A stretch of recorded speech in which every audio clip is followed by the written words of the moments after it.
Ronaldo, hat-trick of free kicks now. Ronaldo's found a pocket. Rivaldo still. This will be a brilliant. In the corner of the net this time. Yes, they do get Fire it. one in. Yes, they are. 9 individual goals.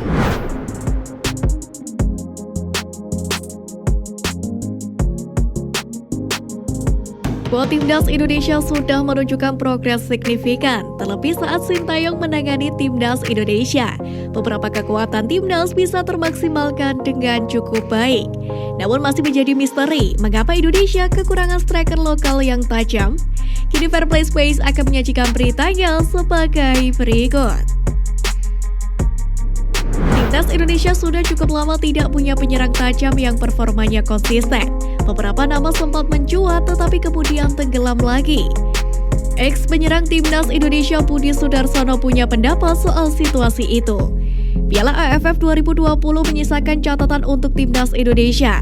Meski berstatus sebagai runner-up, masih ada pekerjaan rumah untuk mencari striker yang bisa diandalkan. Padahal Indonesia sempat jadi gudangnya penyerang yang ditakuti di Asia Tenggara. Nama-nama seperti Kendu Doni, Bambang Pamungkas, Ilham Jaya Kusuma, hingga Budi Sudarsono pernah jadi top scorer di Piala AFF. Persoalan lini depan ini membuat mantan penyerang Timnas Indonesia Budi Sudarsono angkat bicara, di mana dia menyampaikan pandangannya di kanal YouTube Akurasi TV. Mantan pelatih Persik Kediri tersebut melihat krisis striker yang dialami Timnas Indonesia bermula dari situasi di kompetisi tanah air, di mana para penyerang lokal sulit mendapatkan menit bermain karena formasi yang berkembang saat ini. Saya mengamati laga saat ini, jam terbang striker lokal kurang sekali. Kebanyakan striker diisi oleh pemain asing. Kalau dulu meski ada pemain asing, formasi yang digunakan masih banyak menggunakan 2 striker. Jadi 1 striker asing, satunya lokal. Di era Budi masih aktif bermain, banyak striker lokal yang ditandemi dengan pemain asing. Sebab kebanyakan tim masih menggunakan formasi 2 pemain depan. Budi Sudarsono beberapa kali berduet dengan penyerang asing. Salah satunya Christian Gonzalez ketika masih bermain di Persik Kediri. Selain dia, Bambang Pamungkas, Kendu Doni, dan lainnya juga merasakan situasi yang sama.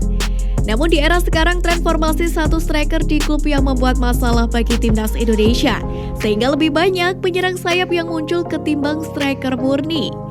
Melihat minimnya kesempatan main di Liga 1, Budi berharap striker lokal tidak mudah menyerah. Dia ingin menularkan semangatnya semasa bermain.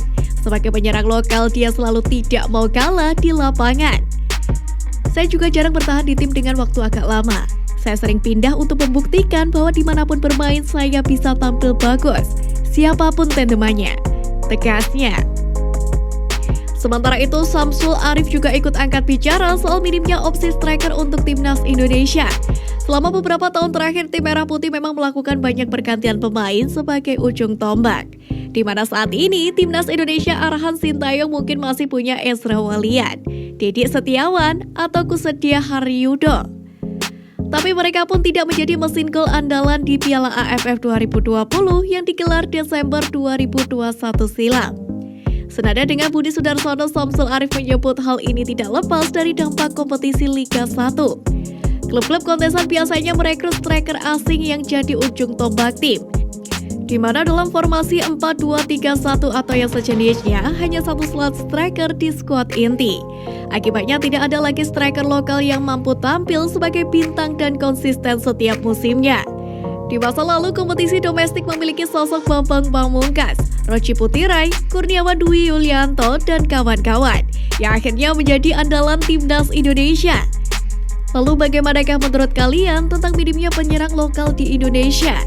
Tulis pendapat kalian di kolom komentar ya.